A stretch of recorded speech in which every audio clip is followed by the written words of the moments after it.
Hi friends, ನಾನು ನಿಮ್ಮ Sharan.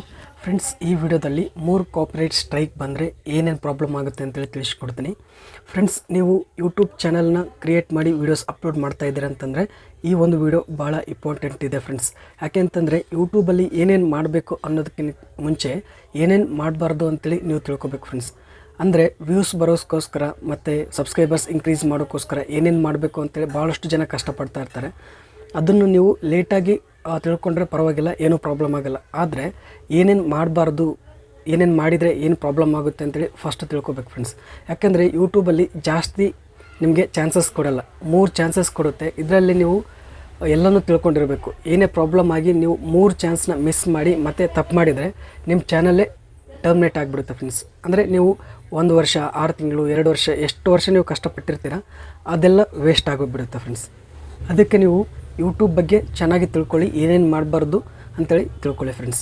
Copyright strike ಬಂದರೆ ಏನು ಮಾಡಬೇಕು, ಕಾಪಿರೈಟ್ ಸ್ಟ್ರೈಕ್ ಬರದೇ ಇರೋ ಥರ ಏನು ಮಾಡಬೇಕು ಎಲ್ಲನೂ ತಿಳ್ಕೊಳ್ಳಿ ಫ್ರೆಂಡ್ಸ್. ಫ್ರೆಂಡ್ಸ್, ಈಗ 3 ಕಾಪಿರೈಟ್ ಸ್ಟ್ರೈಕ್ ಬಂತು ಅಂತಂದರೆ ಏನಾಗುತ್ತೆ ಅಂತೇಳಿ ನಿಮಗೆ ತಿಳಿಸ್ತೀನಿ. ಫ್ರೆಂಡ್ಸ್, ಫಸ್ಟ್ ಕಾಪಿರೈಟ್ ಸ್ಟ್ರೈಕ್ ಬಂತು ಅಂತಂದರೆ ಅಂದರೆ ನೀವು ಏನಾದರೂ ಯೂಟ್ಯೂಬಲ್ಲಿ ನಿಮಗೆ ಗೊತ್ತಿಲ್ಲದೆ ನಿಮಗೆ ಏನಾದರೂ ಬೇರೆಯವ್ರ ಕಂಟೆಂಟ್ ಯೂಸ್ ಮಾಡಿದರೆ ಫಸ್ಟ್ ಟೈಮ್ ನಿಮಗೆ ವಾರ್ನಿಂಗ್ ಅಂತೇಳಿ ಬರುತ್ತೆ. ಕಾಪಿರೈಟ್ ಸ್ಟ್ರೈಕ್ ಬರಲ್ಲ ಫ್ರೆಂಡ್ಸ್. ಫಸ್ಟ್ ನಿಮಗೆ ವಾರ್ನಿಂಗ್ ಅಂತೇಳಿ ಕೊಡ್ತಾರೆ. ಸೆಕೆಂಡ್ ಟೈಮ್ ಆದರೂ ಕೂಡ ವಾರ್ನಿಂಗ್ ಕೊಟ್ಟಾದ್ಮೇಲೆ ಕೂಡ ನೀವು ಮತ್ತೆ ತಪ್ಪು ಮಾಡಿದ್ರು ಅಂತಂದರೆ ಫಸ್ಟ್ ಸ್ಟ್ರೈಕ್ ಬರುತ್ತೆ ಫ್ರೆಂಡ್ಸ್. ಇದೇ ರೀತಿ ಮತ್ತೆ 3 ತಿಂಗಳಲ್ಲಿ ನೀವು ಮತ್ತೆ ತಪ್ಪು ಮಾಡಿದರೆ ಸೆಕೆಂಡ್ ಸ್ಟ್ರೈಕ್ ಬರುತ್ತೆ.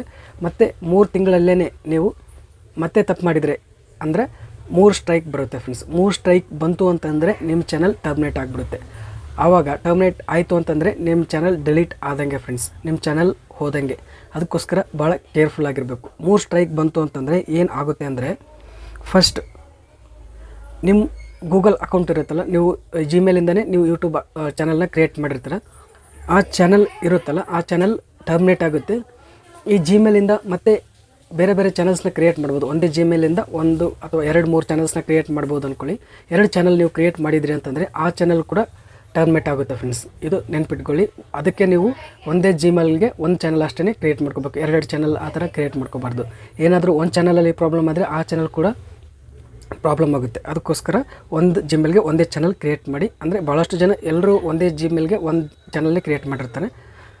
ಇದು ಫಸ್ಟ್. ಸೆಕೆಂಡ್ ಏನಾಗುತ್ತೆ ಅಂತಂದರೆ, ನೀವು ಏನು ಅಪ್ಲೋಡ್ ಮಾಡಿರ್ತೀರ ವೀಡಿಯೋಸ್ ನಿಮ್ಮ ಚಾನಲ್ನಲ್ಲಿ, ಅಂದರೆ ನೀವು ಫಸ್ಟಿಂದ 6 ಮಂತಿಂದ 1 ಇಯರಿಂದ ನೀವು ಏನು ಅಪ್ಲೋಡ್ ಮಾಡಿರ್ತೀರ, ನಿಮ್ಮ 3 ಕಾಪಿರೈಟ್ ಸ್ಟ್ರೈಕ್ ಬಂದ ಮೇಲೆ ಅವು ಎಲ್ಲ ವೀಡಿಯೋಸ್ ಡಿಲೀಟ್ ಆಗಿಬಿಡುತ್ತೆ ಫ್ರೆಂಡ್ಸ್. ನಿಮ್ಮ ಚಾನಲ್ ಟರ್ಮಿನೇಟ್ ಆಗಿರುತ್ತಲ್ಲ, ಆವಾಗ ನಿಮ್ಮ ವೀಡಿಯೋಸ್ ಏನು ಅಪ್ಲೋಡ್ ಮಾಡಿರ್ತೀರ ಎಲ್ಲನೂ ಡಿಲೀಟ್ ಆಗಿಬಿಡುತ್ತೆ. ಇದು 2ನೇದು. 3ನೇದು ಏನಾಗುತ್ತೆ ಅಂತಂದರೆ, ಮತ್ತು ನೀವು ಚಾನಲ್ ಕ್ರಿಯೇಟ್ ಮಾಡಬೇಕಿತ್ತು, ಯೂಟ್ಯೂಬ್ ಚಾನಲ್ನ ಮತ್ತೆ ಸ್ಟಾರ್ಟ್ ಮಾಡಬೇಕಿತ್ತು ಅಂತಂದರೆ, ಈ ಜಿಮೇಲ್ ಯಾವ ಜಿಮೇಲಿಂದ ನಿಮ್ಮ ಚಾನಲ್ ಟರ್ಮಿನೇಟ್ ಆಗಿರುತ್ತೆ ಆ ಜಿಮೇಲಿಂದ ನೀವು ಕ್ರಿಯೇಟ್ ಮಾಡೋಕ್ಕೆ ಆಗಲ್ಲ ಫ್ರೆಂಡ್ಸ್.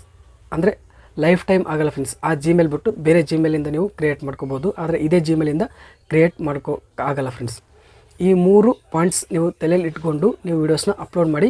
ಕಾಪಿರೈಟ್ ಸ್ಟ್ರೈಕ್ ಬರೋ ಥರ ವೀಡಿಯೋಸ್ನ ಅಪ್ಲೋಡ್ ಮಾಡೋಕ್ಕೆ ಹೋಗ್ಬೇಡಿ ಫ್ರೆಂಡ್ಸ್. ಫಸ್ಟ್ ಯೂಟ್ಯೂಬ್ ಬಗ್ಗೆ ಚೆನ್ನಾಗಿ ತಿಳ್ಕೊಳ್ಳಿ ಫ್ರೆಂಡ್ಸ್. ಈ ವಿಡಿಯೋ ಇಷ್ಟ ಆದರೆ ಪ್ಲೀಸ್ ಲೈಕ್ ಮಾಡಿ. ನನ್ನ ಚಾನಲ್ಗೆ ಇನ್ನೂ ಸಬ್ಸ್ಕ್ರೈಬ್ ಆಗಿಲ್ಲ ಅಂದರೆ ಪ್ಲೀಸ್ ಸಬ್ಸ್ಕ್ರೈಬ್ ಮಾಡ್ಕೊಳ್ಳಿ. ಇದೇ ರೀತಿ ಯೂಟ್ಯೂಬ್ ರಿಲೇಟೆಡ್ ವೀಡಿಯೋಸ್ ನಾನು ಅಪ್ಲೋಡ್ ಮಾಡ್ತಾ ಇರ್ತೀನಿ ಚಾನಲಲ್ಲಿ.